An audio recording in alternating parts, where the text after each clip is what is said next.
السلام علیکم۔ وہ اللہ ہمارا خیر خواہ عطا کرنے والا، وہی ہمارا معبود ہے۔ جھانکو اپنے دل میں، وہ رب وہی موجود ہے۔ دعائیں تمہارا اللہ سے تعلق مضبوط کرتی ہیں۔ اللہ سے ہم کلام ہونے کا مزہ تو بس سجود ہے۔ یقین رکھنے والوں کو ان کا پھل بہترین ملتا ہے۔ صبر والوں کو خالی ہاتھ نہیں لٹاتا، اس کی رحمتوں کی بھی بھلا کوئی حدود ہے۔ وہ تکلیفوں میں ہمیں سدا رہنے نہیں دیتا، آسانیاں بھی کر کے رہتا ہے، کیونکہ وہ رحمان ہے۔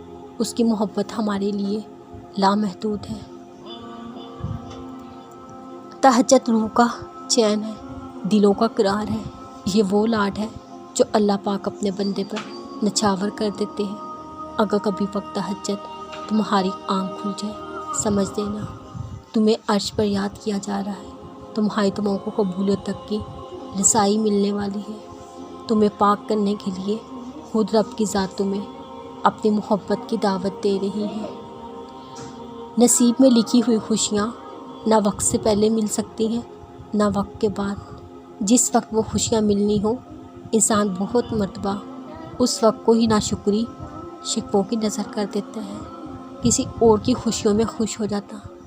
دراصل اپنی خوشیوں کی راہیں ہموار کرنا ہے، کیونکہ خوشیاں بھی بہت خوددار ہوتی ہیں۔ یہ ان دروازوں سے رخ موڑ لیتی ہیں جہاں خلوص اور نیک نیتی موجود نہ ہو۔ اللہ دیتا ہے، ضرور دیتا ہے، مگر اس کے دینے کے انداز نرالے ہیں۔ کبھی کچھ لے کر نواز دیتا ہے تو کچھ کبھی دے کر نواز دیتا ہے۔ وہ تو ایسا بے نیاز ہے، عطا کر کے بھی جتاتا نہیں ہے، جبکہ انسان بھول جاتا ہے یہ سب جو اسے ملا ایک وقت میں اس نے کتنی تڑپ سے، کتنی حسرت سے اپنے رب سے مانگا تھا۔ اس دنیا کے لیے ہم کچھ بھی نہیں سوائے ایک بند کتاب کے، جس کی فرصت کور کا کھلتے ہی ہماری اوقات موتی سے کوئلہ ہو جاتی ہے۔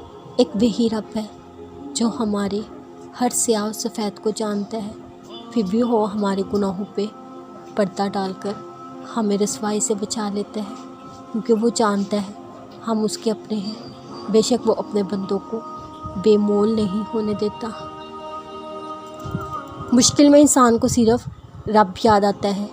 جب تکلیف میں آنکھ سے آنسو، زبان سے اللہ پاک کا نام نکلے، تو یہ صرف اس بات کی گواہی ہے ہماری روح کا سفر صرف وہیں سے وہیں تک کا ہے۔